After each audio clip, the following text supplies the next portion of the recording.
m'a vraiment semblé extrêmement intéressant et éclairant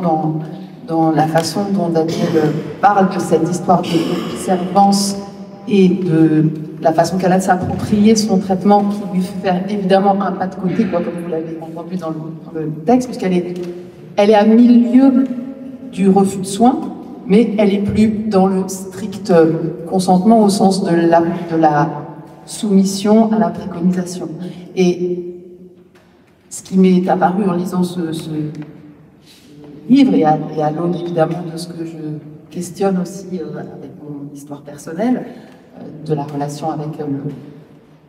le médecin, les équipes, l'institution, c'est qu'on a cette impression que la chose elle serait complètement binaire. Soit on est dans le refus de soins, soit on est dans le consentement. Si on est dans le consentement, ça veut dire qu'on est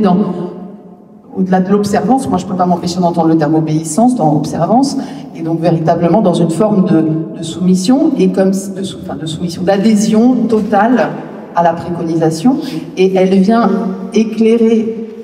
un endroit de l'arc, en fait, en disant, mais finalement, de la consentement absolu au refus de soins, il y a un arc infini de situations qui sont toutes les singularités qui composent les patients et les médecins. Parce que, voilà, elle explique à quel point cette médecine scientifique, basée sur les preuves, basée sur la statistique, donc basée sur les chiffres, fonde la préconisation, fonde non seulement le diagnostic, mais aussi la thérapeutique, et combien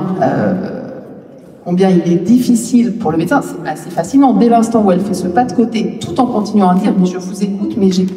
prends tout en compte, mais je prends aussi en compte ce que j'éprouve, combien dès l'instant où elle fait ce pas de côté, la relation thérapeutique vrille véritablement, c'est-à-dire une relation qui semblait à peu près, on va dire, équilibrée, cordiale, etc., devient, c'est des menaces, enfin voilà, c'est du chantage, c'est si vous faites pas ça, il va vous arriver ça, d'un coup, comme si. Et donc ça dévoile, à mon sens, ça vient dévoiler à quel point le pas de côté, qui pourtant devrait être l'endroit de la décision partagée, c'est-à-dire précisément pas du simple consentement au sens de la soumission à la proposition du médecin, mais qui devrait être le lieu possible, ce qu'elle décrit devrait permettre d'élaborer une décision véritablement partagée. Au contraire, produit l'effet exactement inverse, qui est l'effet d'un raidissement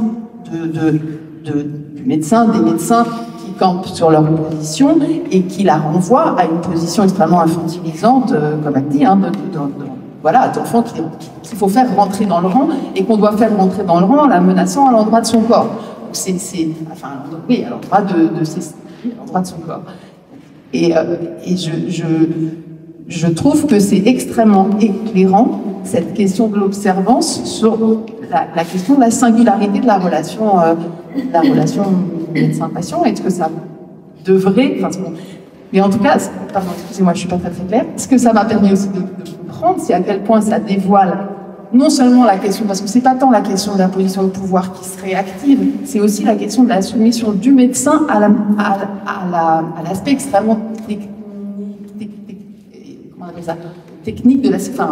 scientifico-technique, technico-scientifique de la médecine d'aujourd'hui, comme si finalement entre le médecin et le patient, il y a ce savoir médical qui obstrue d'une certaine manière la possibilité de la rencontre. En tout cas, voilà, c'est ce que j'ai trouvé extrêmement clair dans la façon dont elle a de l'endroit où elle se place.